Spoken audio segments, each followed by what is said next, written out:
حدیث پڑھیں گے، لوگوں کو دین کی باتیں بتائیں گے، اور حضرت نے یہ بھی بتایا کہ اللہ میاں قیامت میں یہ نہ پوچھے گا کہ اے بی سی کا معنی بتاؤ، بلکہ دین کے بارے میں سوال ہوگا۔ ارے تو کیا ہوا، آخر ہم بھی تو مسلمان ہیں، کچھ نہ کچھ تو بتا ہی دیں گے۔ تم کیا سمجھتے ہو ہمیں کچھ نہیں آتا؟ آخر ابو جان ہم لوگوں کو کانوینٹ میں پڑھاتے ہیں۔ حامد بھائی تو آپ پہلے یہ جان لیجئے کہ آپ نے سلام کا جواب دینے میں غلطی کی ہے۔ وعلیکم السلام نہیں ہوتا بلکہ وعلیکم السلام ہوتا ہے۔ دوسری بات یہ ہے کہ اگر آپ کو کلمہ آتا ہے تو صرف پہلا کلمہ سنا دیجئے، پھر مجھ سے سن لیجئے۔ ہاں کیوں نہیں، لو سنو، پڑھتا ہوں۔ لا الہ الا اللہ محمد رسول اللہ۔ حامد بھائی کلمہ اس طرح نہیں پڑھتے بلکہ یوں پڑھتے ہیں، لا الہ الا اللہ محمد رسول اللہ۔ پھر ترجمہ پڑھیں گے، اللہ کے سوا کوئی عبادت کے لائق نہیں، حضرت محمد مصطفیٰ صلی اللہ علیہ وسلم اللہ کے رسول ہے۔ اچھا اب دوسرا کلمہ سن لو۔ دوسرا کلمہ شہادت، اشہد ان لا الہ الا اللہ واشہد ان محمدا عبدہ ورسولہ۔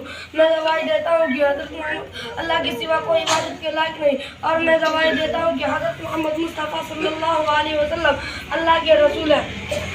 اچھا اب تیسرا کلمہ سن لو۔ تیسرا کلمہ تمجید، سبحان اللہ والحمد للہ ولا الہ الا اللہ واللہ اکبر ولا الہ الا اللہ اللہ اکبر ولا حول ولا قوت الا باللہ العلی العظیم۔ کیا آپ کو یاد ہے؟ نہیں بھائی مجھے تو یاد نہیں ہے، پھر آج ہمیں احساس ہو رہا ہے کہ بھائی چھوٹے میاں تو کمال کا ہے۔ حامد بھائی آپ تو صرف جمعے کی نماز پڑھتے ہیں، تو تمہیں تو نماز پڑھنی آتی ہوگی۔ ارے واہ، یہ کیا سوال کیا، ہمیں نماز پڑھنی کیوں نہیں آئے گی؟ رکوع سجدہ کو نماز کہتے ہیں۔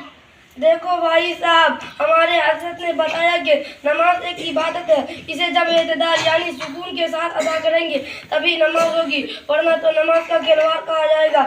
نیز صرف رکوع سجدہ نماز نہیں ہے بلکہ اس میں 6 ارکان ہیں۔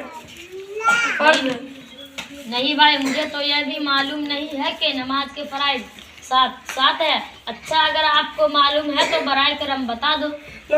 دیکھو، نمبر 1 تکبیر تحریمہ، جہاں سے ہم اللہ اکبر کہہ کر نماز شروع کرتے ہیں۔ نمبر 2 قرآن ہونا۔ نمبر 3 قرآن پڑھنا۔ نمبر 4 رکوع کرنا۔ نمبر 5 سجدہ کرنا۔ نمبر 6 قضا خیر میں یعنی دوسری بیٹھک میں تشہد کے درمیان بیٹھنا۔ نمبر 7 کسی مظلومہ یعنی کسی عمل کے ذریعے باہر آنا۔ اچھا یہ ہم نے آپ کو تو بتا دیا۔ اچھا اب یہ بتاؤ گے ہمارے رسول کون ہے، اس کی ماں کا نام کیا ہے، وہ کس خاندان کے تھے؟ ارے بھائی ارمان، باپ رے اتنا مشکل سوال، میں تو کبھی سوچ بھی نہیں سکتا تھا کہ تجھے دین کے بارے میں اتنی زیادہ معلومات ہے، اتنا نالج۔ میں تو یہ سوال صرف سن سکتا ہوں، اور ہمیں صرف اتنا پتا ہے کہ ہمارے رسول کا نام محمد صلی اللہ علیہ وسلم ہے۔ سب ہو گیا۔